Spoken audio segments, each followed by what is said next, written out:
ছাত্র ভাইদেরকে আপডেট দেই, হাসিনা স্পেনে পালাচ্ছে, সবাই তাকে আটকানোর ব্যবস্থা করেন।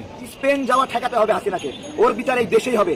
ছাত্রদের রক্ত আমরা বৃথা যেতে দেব না, আন্দোলন বন্ধ হবে না, সংলাপ হবে। এই আইনমন্ত্রী, সংলাপ হবে আবু সাইদের সঙ্গে, তোরা আবু সাইদের পাশে যাওয়ার ব্যবস্থা করবো আমরা। আসসালামু আলাইকুম। শান্ত পরিবেশ আবারও অশান্ত হয়ে পড়েছে। বাংলাদেশে শুরু হয়েছে গণগ্রেফতার। বাংলাদেশের শহর বন্দর গ্রাম পর্যন্ত বিএনপি জামাতপন্থী নেতাকর্মীদের গণগ্রেফতার করছে সরকার। ইতিমধ্যে আপনারা জানতে পেরেছেন বাংলাদেশ জামাত ইসলামীর সেক্রেটারি জেনারেল অধ্যাপক মিয়া গোলাম পরোয়ারকে তার নিজ বাড়ি থেকে গ্রেপ্তার করা হয়েছে। গণ অধিকার পরিষদের নেতা তারেক রহমান সহ বাংলাদেশের অসংখ্য নেতাকর্মীকে গ্রেফতার করা হয়েছে। প্রতিনিয়ত গ্রেপ্তারের সংখ্যা বেড়েই চলছে। বাংলাদেশের প্রত্যেকটি বাহিনী অভিযান চালাচ্ছে রাতে দিনে সব সময়। সুপ্রিয় দর্শক, আপনারা জানেন এর সূত্রপাত কোটা সংস্কার আন্দোলন।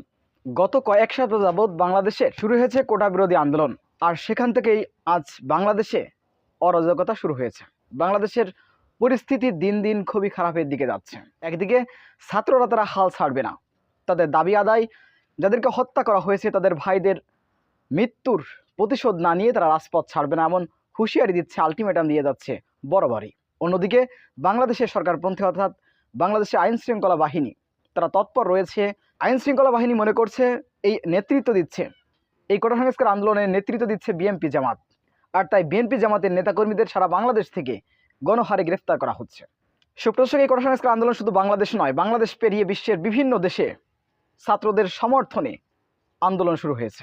দেশের গণ্ডি ছাড়িয়ে জাতিসংঘের মহাসচিব পর্যন্ত এই বিষয় নিয়ে কথা বলতে বাধ্য হয়েছে।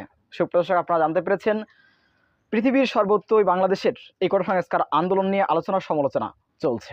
পৃথিবীর আন্তর্জাতিক গণমাধ্যমগুলো বাংলাদেশের কোটা সংস্কার আন্দোলনের দিকে নিখুঁতভাবে চোখ রাখছে এবং দিন দিন কোটা সংস্কার আন্দোলনের সাথে যুক্ত হচ্ছে শিক্ষার্থীদের পরিবার।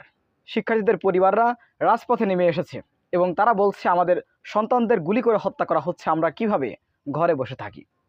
সুপ্রিয় দর্শক, বিস্তারিত জানতে আমাদের চ্যানেলটি সাবস্ক্রাইব করে আমাদের সাথে থাকুন। আসসালামু আলাইকুম রহমতুল্লাহি ওয়া বারাকাতুহু।